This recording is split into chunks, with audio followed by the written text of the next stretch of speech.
22 जनवरी के दिन का ही चयन क्यों किया गया? 22 जनवरी के दिन ऐसा संजोग बनता ही है कि ये अपना सुनिश्चित किया गया। संजोग की बात नहीं है, इधर बताइए।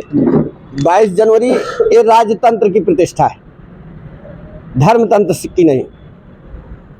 ये राजाओं का निर्णय है, धर्म का निर्णय नहीं। धर्म का निर्णय होता तो नवमी तिथि मधुमास पुनीता शुक्ल पक्ष अभिजित हरिप्रीता। क्या?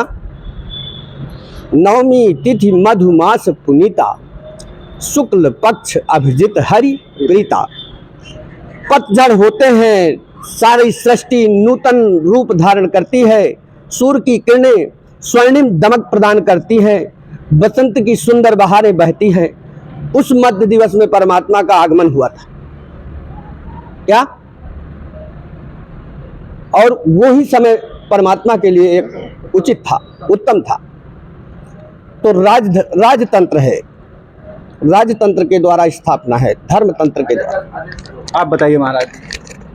हमारे सनातन धर्म में जैसे भी महाराज जी ने बताया कि भगवान राम का आगमन या तो लंका से विजय पाकर के रावण को मार करके भगवान राम, जो दीपावली जिसको हम कहते हैं देव दिवाली या दीपावली, भगवान राम रावण पर विजय पा करके जब माँ सीता को लेकर के अयोध्या प्रवेश किए थे, उसी दिन देव दिवाली या दिवाली मनाई जाती है। गुजरात में हम देव दिवाली कहते हैं या दिवाली मनाई जाती है, दीपक जलाए जाते हैं। आज उसी को राजतंत्र, जैसे महाराज जी ने बताया, राजतंत्र से, या मैं और विशेष व्यक्ति नहीं कहूंगा, किसी का नाम नहीं लूंगा, क्योंकि अभी ये राजतंत्र में चल रहा है। शायद कुछ ऋषि महर्षि अयोध्या में संत लोग अनशन करके बैठे हैं कि अगर प्रतिष्ठा करवाई जा रही है तो बाल विग्रह की क्यों करवाई जा रही है? पूरे मंदिर का निर्माण होने के बाद ही प्रतिष्ठा क्यों नहीं करवाई जाए? ये अधूरी प्रतिष्ठा क्यों करवाई जा रही? छोटे विग्रह की प्राण प्रतिष्ठा करवाई जा रही है, पूरा मंदिर बनना बाकी है, तैयारियां बाकी है, केवल जनता को दिखाने के लिए कि प्राण प्रतिष्ठा तैयार हो रही। भगवान राम का विग्रह 22 जनवरी को प्रतिष्ठा महोत्सव रखा गया है।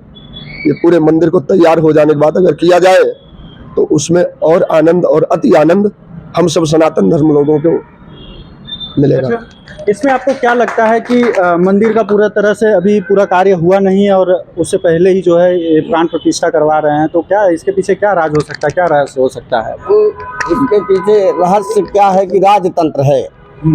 क्या? राजतंत्र।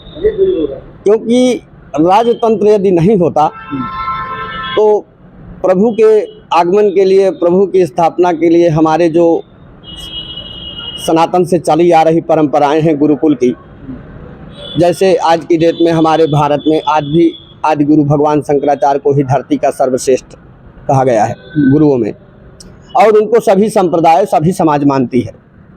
तो उनकी भी राय लेना और उनके सानिध्य में बैठ करके उनसे रास्ता पूछना, मार्ग पूछना प्रभु के लिए, इसे धर्मतंत्र कहा जाता।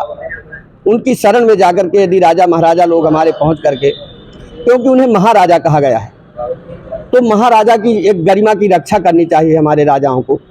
मैं किसी का नाम नहीं ले रहा और किसी के बारे में नहीं बोल रहा, लेकिन अब ये सब बुद्धिमान लोग बैठे हैं, हमसे ज़्यादा बड़े बुद्धिमान हैं, तभी तो राष्ट्र चला रहे हैं। तो इसमें ये विचार कर लेना चाहिए था कि जो है इन हमारे धर्माधीशों के सानिध्य में बैठ करके रामलला के आगमन के लिए रास्ता और विचार और विमर्श करना हमारी धर्म के अनुकूल था। ये होना चाहिए था। मतलब ये 22 जनवरी को जो प्राण प्रतिष्ठा रखा गया, इसमें भी राजनीति कर दी है। राजतंत्र, राजा ने निर्णय लिया है, इसमें धर्म ध्वज सब बैठे हुए हैं, धर्म ध्वजों को पता तक नहीं है, राजनीति हो गया। हाँ? आप बताइए महाराज जी। बाकी हम प्रसन्न हैं, बाकी खुश हैं, भगवान आ रहे हैं, विरोध नहीं कर रहे हैं, लेकिन राजतंत्र और धर्म ये दोनों भिन्न भाव है। आपने धर्म को राजनीति से जोड़ दिया, राजनीति को धर्म से जोड़ दिया। वहाँ पर धर्माधीशों का मान्य होना चाहिए, वहाँ पर धर्माधीशों की जो है व्यवस्था होनी चाहिए, वहाँ सम्मुख आतिथ्य धर्माधीश होने चाहिए, वहाँ पर धर्म के अनुकूल ही होना चाहिए। हम ये नहीं करें कि अधर्म हो रहा है, लेकिन वो जो बैठे हैं आज उनके आंखों में आंसू है, वो साक्षात भगवान शिव है, रो रहे हैं। शंकराचार्य के आंखों में यदि आंसू है तो राष्ट्र के लिए हानिकारक है। तो ये विचार तो कर लेना चाहिए अपने राष्ट्र के राजा को ना। सही बात है। सही बात। हम बहुत बड़े ज्ञानी तो नहीं है, बड़े उसमें बैठे हैं, लेकिन एक बात तो जरूर बोलेंगे कि अपने राष्ट्र के राजा को ये ज्ञान तो होना चाहिए। इसे धर्म प्रधान देश कहा गया है।